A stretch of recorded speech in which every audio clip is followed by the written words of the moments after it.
noches a todos. Bienvenidos a esta actividad del Grupo de Trabajo de Investigación en Medicina Familiar y Atención Primaria de Salud de SINF-WONCA, Iberoamérica. Esta noche tenemos una actividad que hemos planificado con mucho cariño y en la que intervienen colegas médicas de familia que son de nuestra región, pero que en este momento están ligadas a la Universidad de Toronto. Entonces quiero dar la bienvenida primero a Karen Tu. Karen es médica de familia y es la iniciadora de este grupo de trabajo Intrepid, que es un consorcio internacional para investigación en atención primaria con grandes datos. De eso se va a tratar un poco la investigación, la presentación de hoy. Bienvenida Karen. Y también damos la bienvenida a Ángela Ortigosa y María Lapadula. Ambas son médicas de familia de nuestra región. Ángela es de Chile y María Lapadula es de Argentina, pero ambas están ahora en el área de investigación de la Universidad de Toronto ligadas al trabajo con Intrepid. Entonces vamos a iniciar la actividad. Esta actividad se está grabando y luego va a ser compartida en las redes sociales de SINF y BIMEFA. Vamos a tratar de tener un espacio pequeño al final para preguntas si nos alcanza el tiempo. Y doy pase entonces, no sé si a Ángela para que empiece. O tal vez si Karen quiere hacer un pequeño saludo. Do you want to make a little uh, something, a greeting to the audience, Karen? Thank you.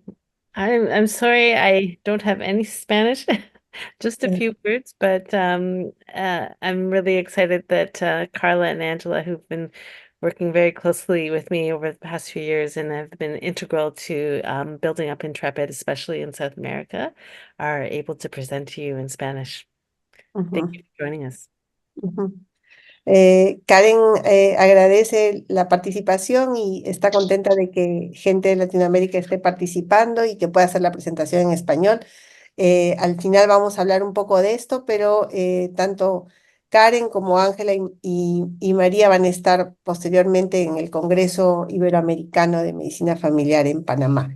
Así que iniciamos la presentación. Hola, buenas noches a todos. Mi nombre es Ángela. Primero que todo, quiero de todo corazón agradecer su tiempo por estar acá. Sé que todos tenemos una agenda apretada y esperamos que podamos en conjunto aprender un poco más y potenciar la investigación de atención primaria. Entonces, el título de nuestra presentación es Explorando y explotando el tremendo potencial que tienen los datos para la investigación en atención primaria.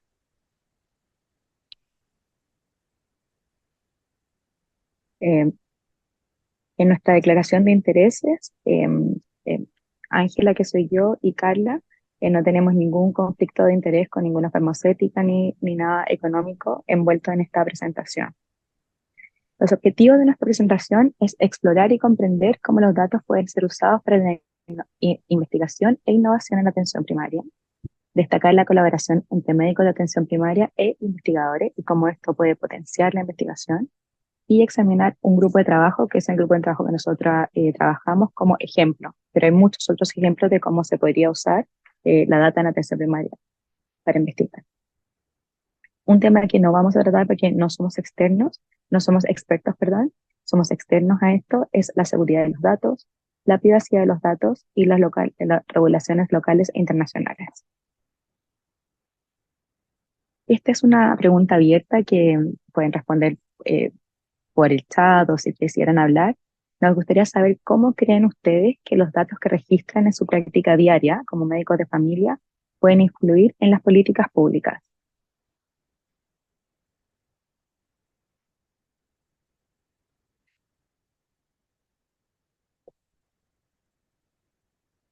¿Alguien que le gustaría comentar sobre esta pregunta?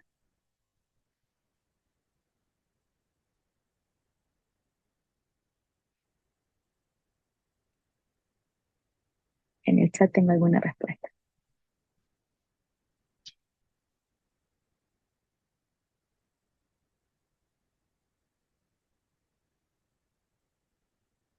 Creo que no estamos un poco tímidos hoy día. Sofía, ¿tú quisieras decir algo?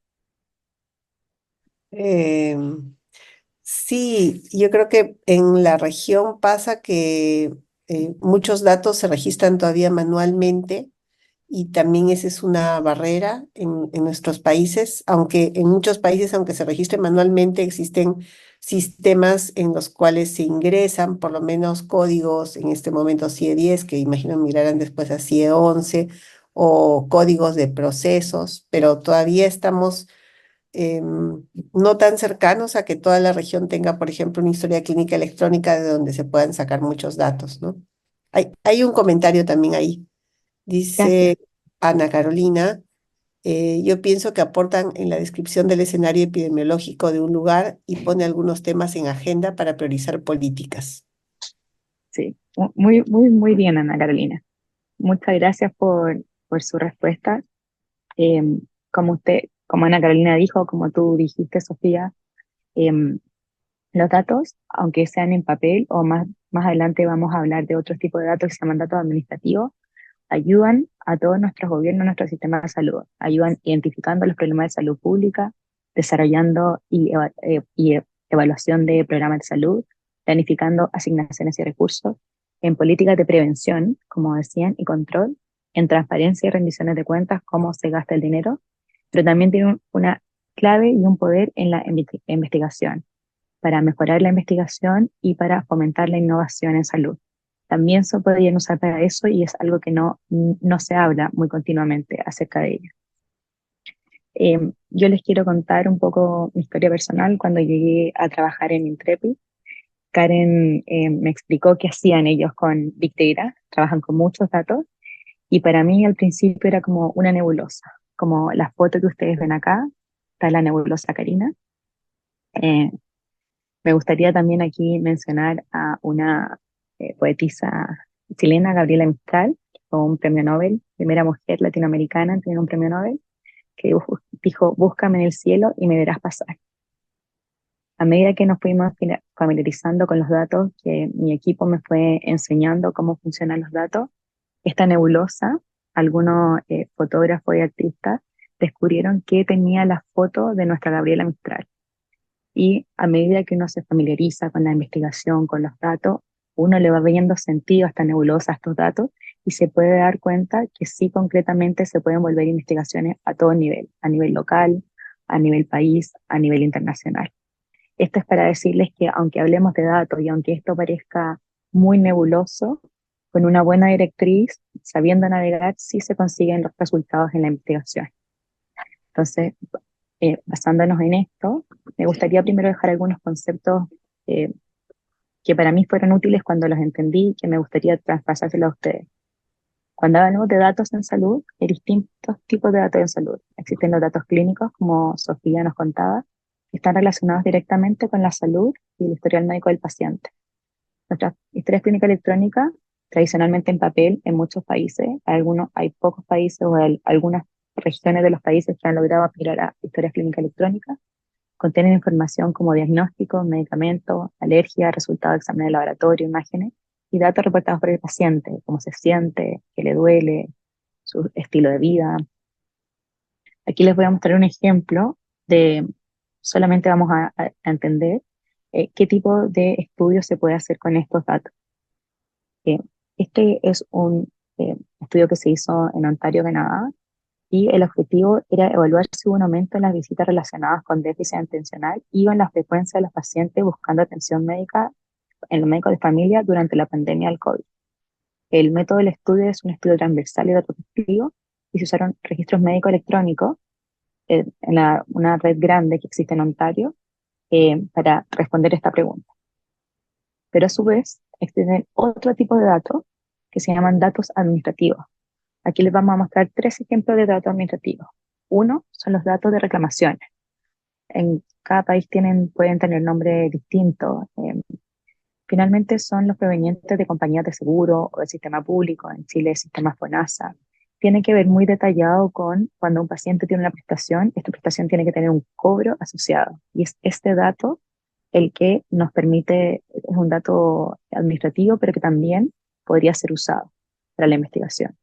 También tenemos datos de alta hospitalaria, cuando nuestros pacientes estuvieron hospitalizados y después se fueron de alta, dan la condición del paciente, el diagnóstico, cuántos días estuvo, los procedimientos que se le realizaron. También son datos muy útiles.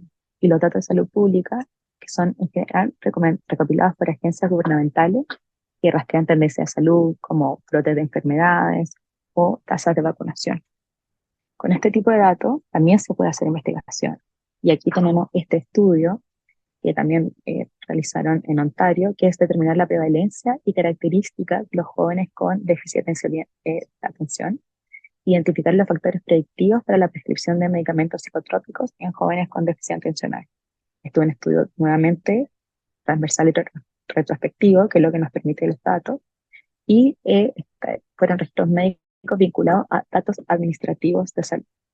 Entonces, esto es para no desalentar que las personas que no tienen ficha electrónica, que solamente tienen ficha en papel, también existe otro tipo de datos de los cuales podemos hacer investigación. Y nos damos cuenta que al analizar tanto los datos clínicos como los administrativos, se pueden obtener conocimientos válidos de la atención del paciente, que nos pueden ayudar a identificar áreas para mejorar y finalmente proporcionar mejores servicios de salud. Muchas veces, como mostramos, los datos son recolectados con otros fines gubernamentales, para políticas públicas, etcétera, pero nosotros los podemos usar para investigar. Y esto es lo que es conocido como el uso secundario de datos. ¿Alguien tiene una pregunta?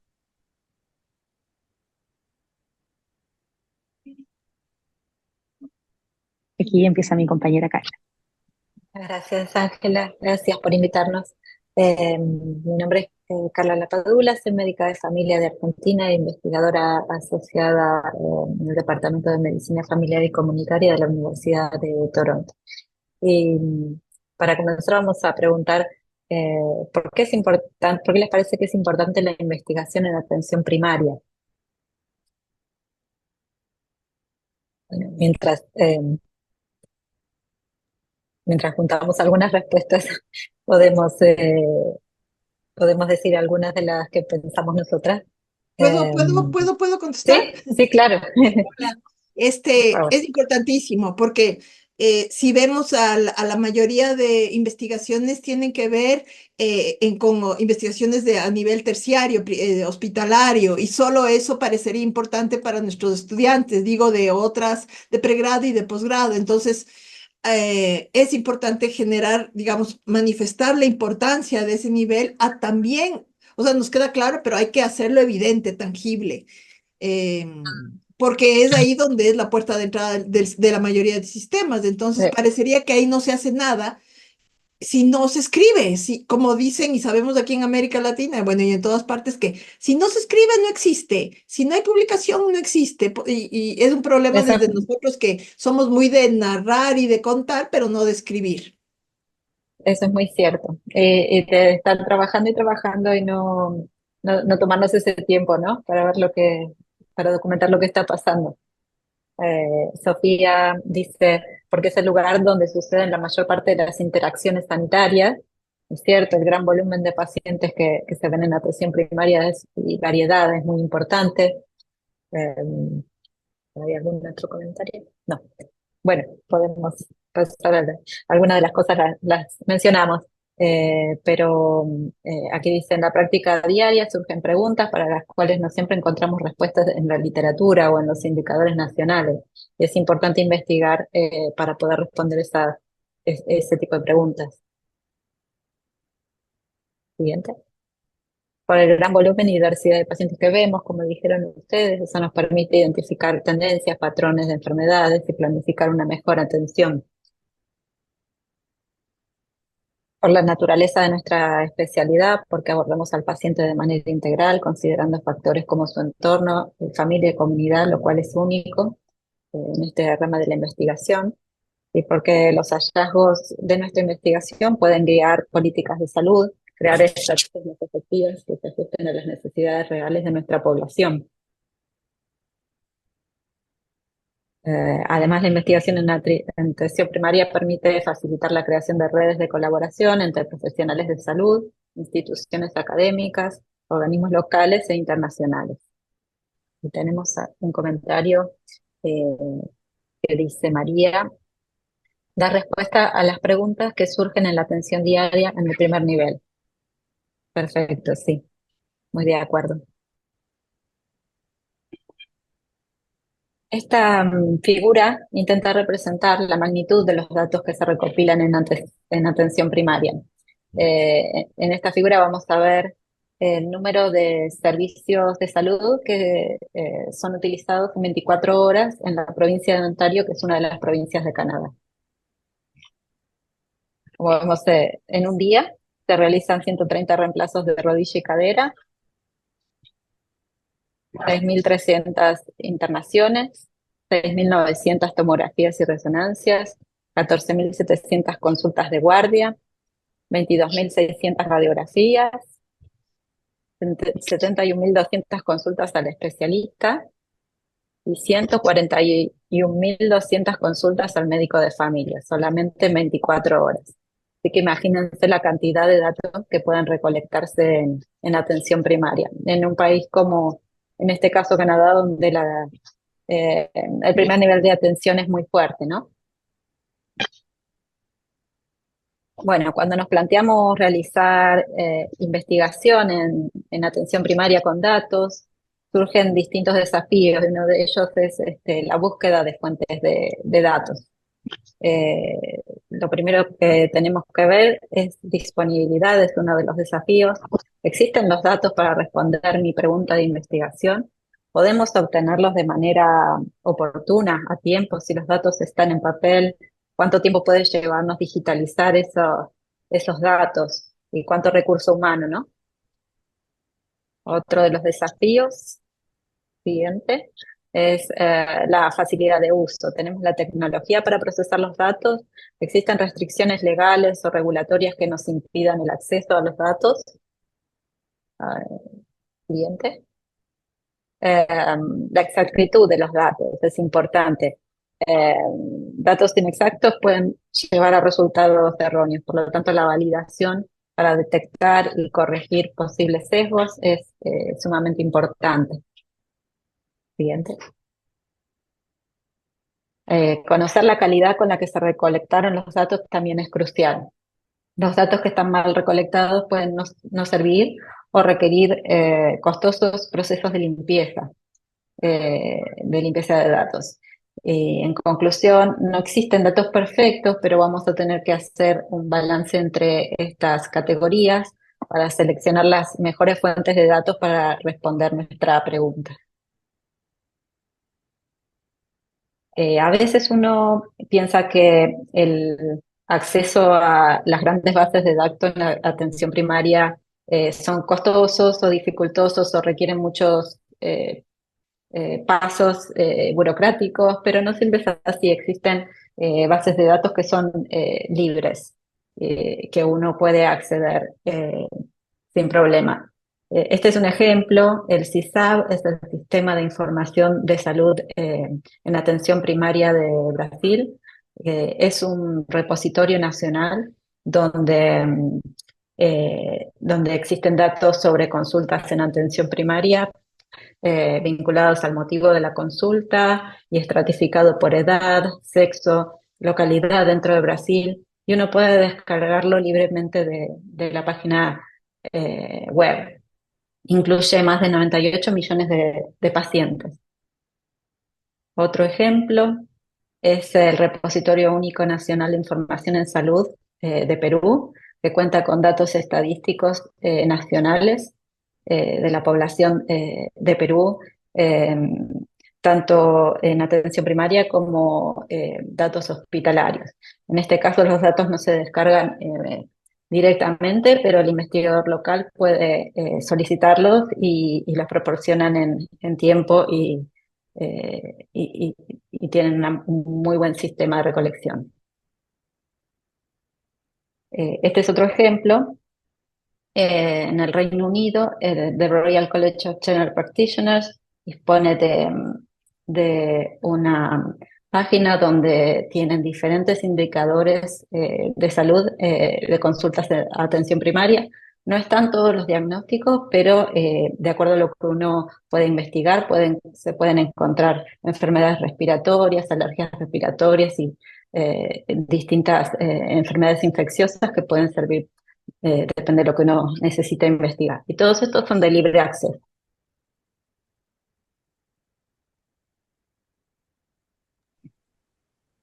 Ahora nos gustaría comentarles, como modo de ejemplo, cómo un grupo de trabajo en el que nosotros trabajamos usa la data para hacer preguntas de investigación y poder publicar sobre ellas. Pido disculpas, estoy en un lugar público, entonces se pueden escuchar otras voces. Nosotros trabajamos en el Consorcio Internacional de Investigadores de Big Data en Atención Primaria. Nosotros somos un grupo, una coalición dinámica de expertos en atención primaria. Fue establecido el 2020 por la doctora Karen Tu, que nos acompaña el día de hoy. Ella es médico familiar de la Universidad de Toronto, y esta fue en respuesta al COVID de 2019 como una forma de realizar investigación colaborativa en atención primaria. ¿Qué hemos aprendido? Una de las mayores aprendizajes que hemos tenido en Intrepid es que hay dos roles fundamentales para lograr una investigación de buena calidad. Primero, investigadores de atención primaria, que tienen experiencia en el diseño del estudio, el análisis de los datos, la interpretación de los hallazgos, y esto es fundamental para traducir datos brutos en conocimiento aplicable. Y lo segundo, que es un pilar fundamental también, es el médico de atención primaria, porque él es el vínculo indispensable entre los pacientes y la investigación. Su comprensión del conocimiento local son cruciales para una investigación sólida. Cuando estos dos grupos de personas trabajan en conjunto, se logra una investigación de alta calidad. Nosotros somos médicos de familia e investigadores de atención primaria que hasta el momento somos de 13 países distintos. Tenemos una misión que voy a leer de acá, que es un diálogo interdisciplinario que promueve la colaboración multicultural y multilingüe. Colaboración global, fomentar el trabajo en conjunto entre profesionales de salud de distintas regiones del planeta. Creación de redes, facilitar el intercambio, conocimiento y mejores prácticas a través de una red global de expertos. Acceso equitativo, promover el acceso uniforme a expertos, sus perspectivas, enriqueciendo el entorno de la investigación. Cada perspectiva permite a los demás tener una perspectiva más amplia y por lo tanto aplicarla de mejor forma. Foco en la atención primaria de salud, aumentar la visibilidad de problemas claves en atención primaria, promoviendo más publicación. Y difusión científica, fortalecer la difusión de resultados a través de asociaciones globales, ampliando el alcance e influencia en la investigación. Como comentó una colega antes, muchas veces en Latinoamérica lo que no está publicado no es importante, aunque no estoy de acuerdo con eso, pero sí es como se suele decir. Y como en atención primaria no publicamos tanto, no se visibiliza todo el trabajo que hacemos y nuestros propios problemas. Entonces, esto permite que se hagan mayor número de trabajos y como hay mayores participantes en los trabajos, se visibilice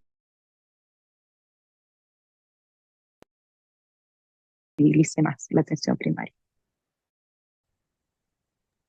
Perdón, Me parece no está que funcionando, pero mi celular sí, tengo conectado el audio celular, les pido disculpas. Ahora volví. Perdón, sí. ahora sí. Vamos a hablar un poco de cómo hacemos investigación en atención primaria en este grupo internacional. Siguiente. Y como en todo el proyecto de investigación, lo primero se inicia con una pregunta de investigación. Nosotros nos juntamos una vez al mes con los representantes de los distintos países y se discuten distintos temas que se proponen para investigar. Una vez que decidimos investigar sobre algún tema en particular que es relevante para los distintos países, evaluamos la viabilidad, evaluamos si contamos con los datos como para responder nuestra pregunta. Si es viable, recolectamos los datos localmente, cada país recolecta los datos en su región. Estos datos son agregados y de identificados, de manera que no sea posible identificar a los pacientes. Siguiente. Y luego los datos se envían a la Universidad de Toronto para análisis central. Y finalmente se diseminan los resultados. Estas son las fuentes de datos y la población representada por las distintas regiones que componen este grupo. Y como ven, las fuentes de datos son muy diversas. Algunos países cuentan con datos nacionales, con un gran volumen de pacientes, como es el caso de Brasil, Perú, Chile, Togo. Otros países, en cambio, disponen de datos regionales, como es el caso de Canadá, donde los datos provienen de historia clínica electrónica de la provincia, de los pacientes en la provincia de Ontario. Y otros países, como es el caso de China, los datos provienen los datos son locales. En este caso, los datos provienen de los consultorios de atención primaria en un hospital particular en Hong Kong. Como ven, es muy variado. Pero en conjunto contamos con más de 155 millones de pacientes en todo el mundo. ¿Cómo se procesan los datos a nivel central en la Universidad de Toronto? Bueno, recibimos los datos de los distintos países para procesarlos a nivel central. Siguiente. Una vez que los recibimos, realizamos un control de calidad.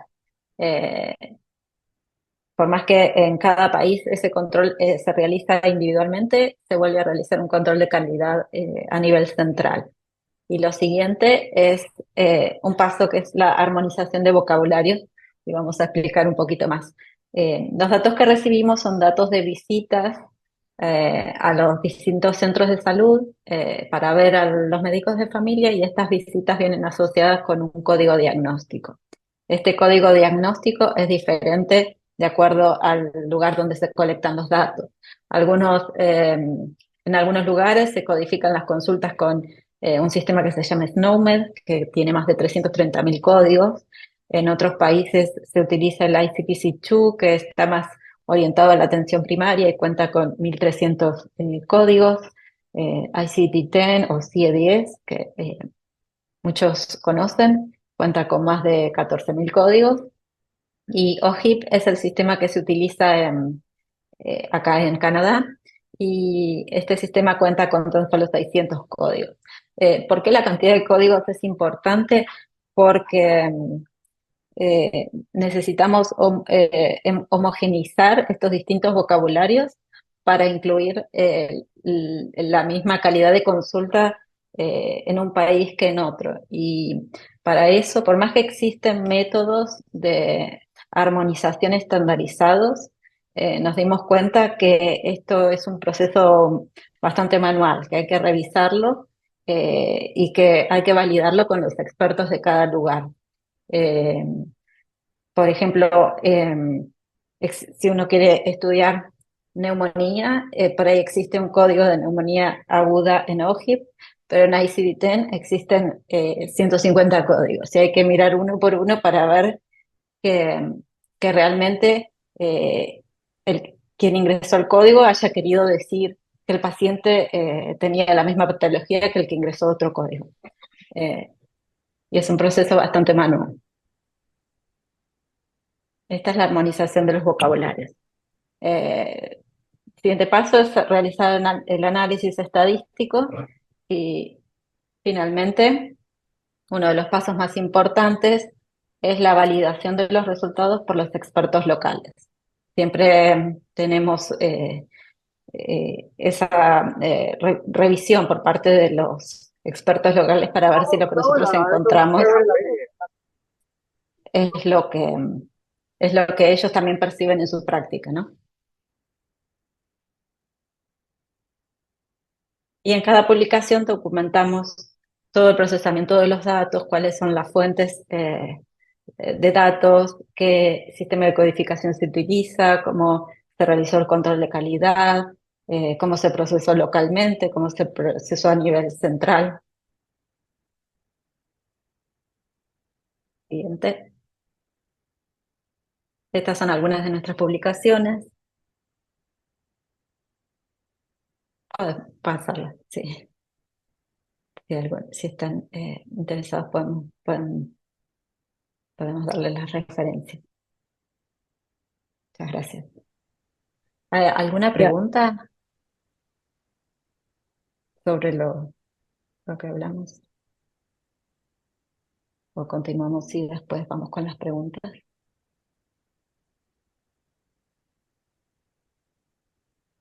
¿Ves? Continuamos. Los que tengan preguntas pueden colocarlas en el chat. Bien. entonces, después de este proceso que les comentamos cómo lo hacemos, ha sido un proceso de aprendizaje con la primera pregunta de investigación, falla, error. Hemos aprendido en el camino que tenemos ciertas fortalezas, ciertas debilidades, oportunidades y amenazas, que nos gustaría compartirlas con ustedes. Y que yo creo que es común para otro grupo de investigadores o para cuando incluso uno quiere hacer investigación en una escala un poco más pequeña. Toda investigación es importante, investigación local o investigación internacional. La fortaleza que nosotros encontramos en nuestro equipo es que tenemos data actualmente de 13 países y 6 continentes, lo cual nos hace muy inclusivos y multicultural. Y eso también nos permite una gran muestra de población de atención primaria, 155 millones, lo que nos potencia nuestras publicaciones y nos visibiliza como atención primaria. Tenemos un equipo colaborativo y colegas con una pasión compartida, una gran pasión por la atención primaria. Las debilidades que tenemos es que los datos, como explicaba Carla, son de diferentes fuentes. Tenemos regionales, nacionales, locales. Pero un sello de Intrepid es que cualquier dato de cualquier país importa. Es mejor tener ese dato, aunque sea un lugar muy local, muy pequeño, porque nos da mayor inclusividad y nos da una visión más amplia que no tener el dato. Entonces, por eso, todos los pequeños, los medianos o los datos internacionales son bienvenidos en Intrepid. También como tenemos datos de diferentes fuentes y con diferentes códigos, tenemos heterogeneidad en los sistemas de codificación, que hemos aprendido en el camino cómo hacer la armonización. Es un proceso manual largo, pero es lo que tenemos que cumplir. Y muchas veces los revisores en las revistas, cuando mandamos a publicar, nos dicen que los datos de los países no son comparables. Y es porque el objetivo de Intrepid no es comparar los países, sino es ver los trends de cada país, ver qué se está haciendo en cada país y aprender mutuamente de lo que estamos haciendo allá y qué podríamos hacer acá o al verlo. Las oportunidades que tenemos es que generamos visibilización de la atención primaria a nivel global. Mientras más grandes somos, más fuertes somos, más potentes somos. Siempre estamos abiertos a la incorporación de más países. Y la otra oportunidad es que hemos logrado y queremos seguir trabajando, involucrar a los pacientes y a la comunidad en la planificación y evaluación de los estudios. Actualmente con nosotros trabaja un grupo de pacientes que se llama PACE. Son de Estados Unidos y Canadá, pero a futuro nos gustaría también incluir a pacientes de otros países. Y las amenazas que tenemos, yo creo que como en toda investigación, es la falta de recursos de patrocinio. Luchamos día a día por tener grants y algún tipo de patrocinio.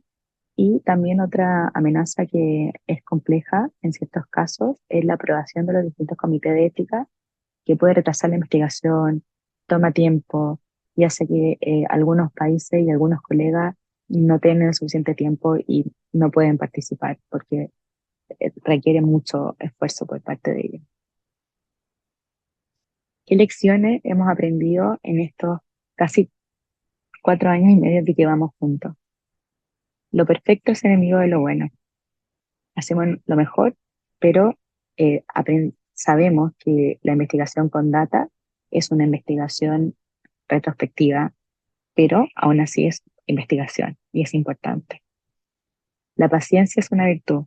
Hemos aprendido la paciencia. Trabajar en grandes equipos sabe que cada persona, cada colega y cada país tiene sus propios ritmos y hacen lo mejor que pueden. Se requiere un equipo de colegas apasionados y un propósito compartido. La colaboración entre investigadores y médicos en atención primaria es fundamental para llevar a cabo investigaciones de alta calidad. Repito esto porque ha sido clave, me gustaría poner ejemplo Carla y mío. Carla es muy buena en los datos, es una excelente persona en datos, se maneja perfecto. Yo no tengo esas herramientas ni capacidades, tengo otras, entonces nos complementamos y así se dan muchos ejemplos en distintos países y en distintos equipos. La autoría inclusiva ofrece a todas las personas la oportunidad de liderar. Nuestros papers han sido liderados por personas de distintos países, de China, de Perú, nuestro paper de salud mental fue liderado por un colega peruano, de Estados Unidos y uno por la jefa Karen Tu. Es una oportunidad única para la colaboración internacional y los datos de atención primaria tienen un inmenso potencial para generar preguntas de investigación. Y como Carla mostró en la diapositiva, tenemos muchísimos datos en la atención primaria y tenemos la necesidad de explotar todo el potencial que ellos tienen para realizar investigación.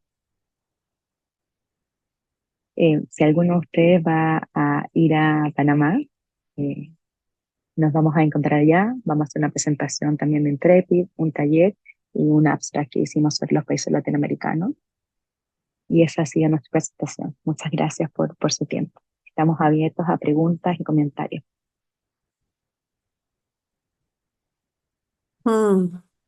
Muchas gracias, Ángela y Carla. Rosa Villanueva ha puesto una pregunta en el chat. Dice, ¿qué porcentaje de datos descartan y cuáles son las propuestas de mejora para que este porcentaje sea menor?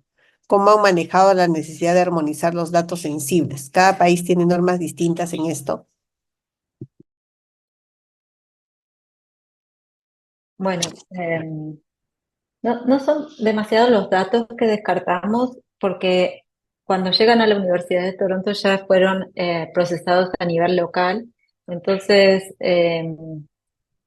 si somos específicos en nuestro pedido, generalmente el analista en su país eh, completa una determinada planilla template que tenemos y no es demasiado lo que descartamos, ¿sí?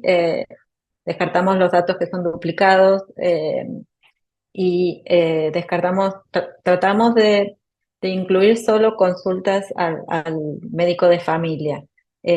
Aunque en ciertos países, en ciertos lugares pasa que la atención primaria no la proporciona a lo mejor el médico de familia porque no hay médico de familia. En esos casos, si el representante de la atención primaria en esa región es el enfermero, incluimos o a lo mejor la partera, incluimos a ellos como los prestadores de servicio de atención primaria, pero en general eso se habla con cada representante local, tratamos de que sea lo más representativo de atención primaria en cada lugar. Con respecto a cómo se anonimizan los datos, eso se hace en forma local, nosotros no en ningún momento recibimos datos que estén vinculados al paciente. Los datos que recibimos son número de visitas mensuales al médico de familia asociado a un cierto diagnóstico. Generalmente, si es un diagnóstico demasiado raro en un grupo cierto de edad donde uno pudiera llegar a identificar al paciente, que no nos ha pasado, eso se eliminaría. Pero por los temas que nosotros estudiamos, que son los más comunes, no nos ha pasado. Hipertensión, diabetes, el volumen de pacientes es muy grande y no hay manera de identificarlo con una consulta, número de consulta mensual. Gracias, Carla. Carmen levantó la mano y luego hay otra pregunta más en el chat. No sé si Carmen quieres. Más que para preguntar, es para, creo que, ayudar a la pregunta de Rosa. En esta, estamos hablando, a veces me perdí por hacer otras cosas, disculpen, estamos hablando de bases secundarias y al usar bases secundarias no necesitamos anonimizarlas, o sea, no nos un poco para mejorar la explicación de María, en el sentido que no nos metemos a ver historias clínicas, digamos, no se meten, yo estoy hablando como si fuera del grupo, no se meten a ver la historia clínica tal, sino que solo ven las bases secundarias, lo que permite en mi caso, por ejemplo, en Ecuador, tener una mayor facilidad en el que apruebe los comités de ética. Y segundo, esto de ir anonimizar, es un proceso muy complejo que me imagino que te refieres, Rosa. Entonces, acá lo que entiendo yo, este grupo está trabajando sobre bases secundarias de los diferentes países y en relación puntual, enfermedades crónicas, donde hay muchos datos y consultas puntuales del médico de familia. Y preguntas en realidad, sin despreciar, sencillas. Lo que pasa es que a veces nosotros nos metemos en cosas de la bilirrubina y el niño que está en la sala, Entonces, es como, eso sí son de anonimizar, pero insisto, al ser bases secundarias no es necesario. Sí, gracias. Existen algunos países donde los datos provienen de historia clínica electrónica, pero los procesan localmente y no, a nosotros nos llegan visitas mensuales, altos volúmenes de visitas mensuales y no hay manera de identificarlos. Ujú.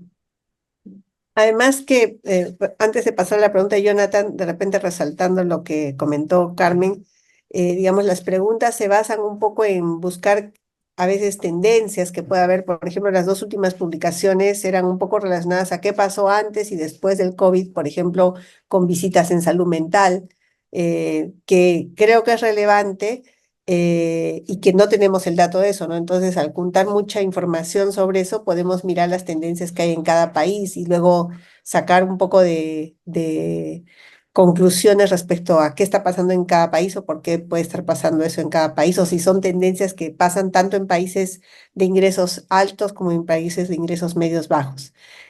Paso a la pregunta de Jonathan, dice, ¿han logrado generar algún aplicativo móvil nativo como fuente de data entry o está en su backlog?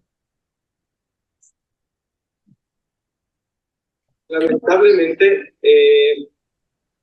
la idea es buena, claro, es buenísimo que haya un registro ecuatoriano, pero lamentablemente la herramienta con la que funciona depende de un operador que lamentablemente ya no está en ese cargo, ya no se actualiza. Entonces, es como no tenerlo. ¿Cómo debe funcionar un registro ecuatoriano? Un registro ecuatoriano debe ser basado actualmente en una tecnología que se llama BI, que es Business Intelligence, en la cual es, si yo una historia clínica digital pongo el diagnóstico de enfermedad renal crónica o todo el CIE alrededor de eso, este sistema lo agarra, lo capta, lo manda a una base de datos y automáticamente yo puedo consultar en tiempo real cómo va incrementándose, en qué día, qué médico, no qué médico, ni qué paciente, sino cómo va incrementándose la estadística por día, por mes, por año, por primera dosis subsecuente para ver si hay incidencia o prevalencia. Así es como funciona un registro, salvaguardando siempre, obviamente, el nombre del paciente. Aquí no se afecta en nada la confidencialidad.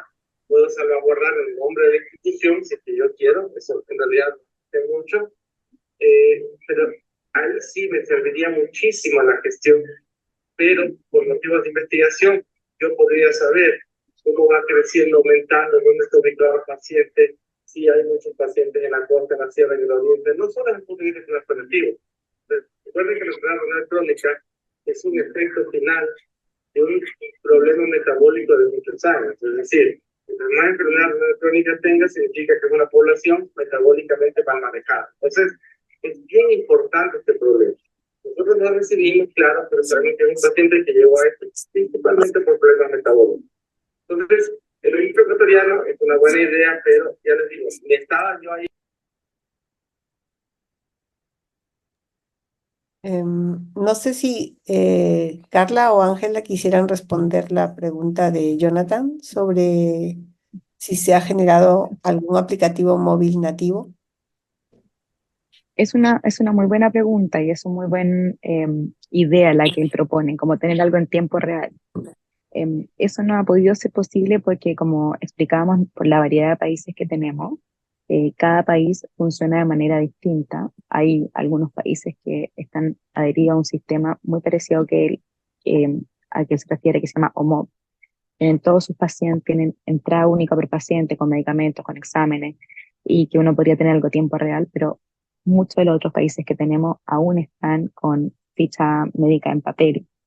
y lo que hacen es que cada un mes o determinada, como su gobierno, su salud pública lo elija, van y ponen esto en un repositorio nacional manualmente. En Chile ocurría eso hace 15 años atrás, 10 años atrás, cuando yo fui estudiante de medicina. Entonces, lo que él plantea es una excelente idea, pero no es lograble para nosotros actualmente, porque no todos nuestros países están en ese estado de desarrollo. Y como dijimos antes, la inclusividad para nosotros es fundamental, es una de nuestras banderas.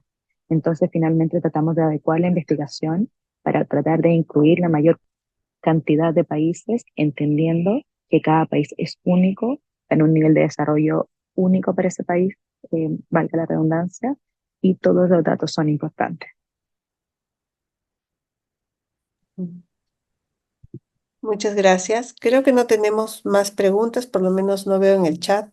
Tal vez resaltar un poco que Intrepid es un grupo que está buscando siempre que se unan otros países. Vieron en el mapa que estaban algunos países de Latinoamérica, pero por ejemplo, Ecuador, Colombia, Panamá, no están y si, por ejemplo, hubiera alguien en la audiencia que quisiera, Bolivia, ¿no? Que quisiera pensar en una colaboración con acceso a bases de datos nacionales, podría ser importante. Tal vez una última pregunta que ha puesto María.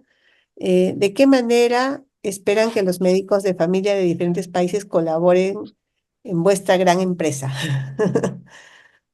Creo Eh, que por lo que sí, Ángela. están, yo creo que Sofía, tú lo dijiste, siempre, siempre están nuestras puertas abiertas a tanto colegas y países nuevos. Em, que nos escriban un mail, podemos tener una reunión uno a uno, explicar la metodología. Cada país tiene sus propias legislaciones de cómo obtener los datos, podemos aprender mutuamente. Entonces, esto es un trabajo en conjunto. Queremos que la coalición siga creciendo día a día y la única forma que siga creciendo día a día y que vayamos sumando pacientes, data y potencia como investigadores es que tengamos más investigadores asociados. Entonces, esta es una gran invitación. No tiene que ser data nacional, puede ser data regional al principio. Si no es regional, puede ser data de un hospital o de un hospital que está asociado a atención primaria, porque siempre esto es de atención primaria. Pero estamos muy abiertos a escuchar cómo funciona la salud primaria en sus países, a aprender y a tratar de buscar la forma y herramientas para que podamos incluir sus datos en esta gran comunidad que hemos logrado. Bueno, muchas gracias por la presentación, gracias por participar, a Karen también por estar presente durante toda la presentación y agradecemos también a todos los que han participado. Como dijeron al principio o en una parte de la presentación, el grupo Intrepid va a estar en el Congreso de Panamá y ahí podrán acercarse un poco para de repente recabar más información o participar en las actividades.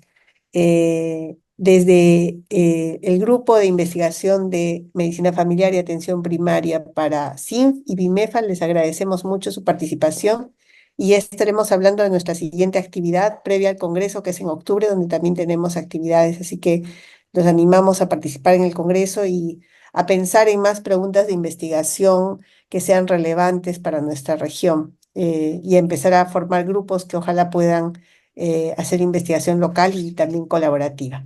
Muchas gracias a todos por su participación y nos vemos en una siguiente presentación. Muchas gracias a todos, muchas gracias a ti, Sofía, y Benita por la investigación, por la invitación. Eh, gracias a todos los Gracias. presentes. Sí. Gracias. Gracias, Sofía. Nos vemos en Panamá. Sí, nos vemos en Panamá. Cuídense, hasta luego.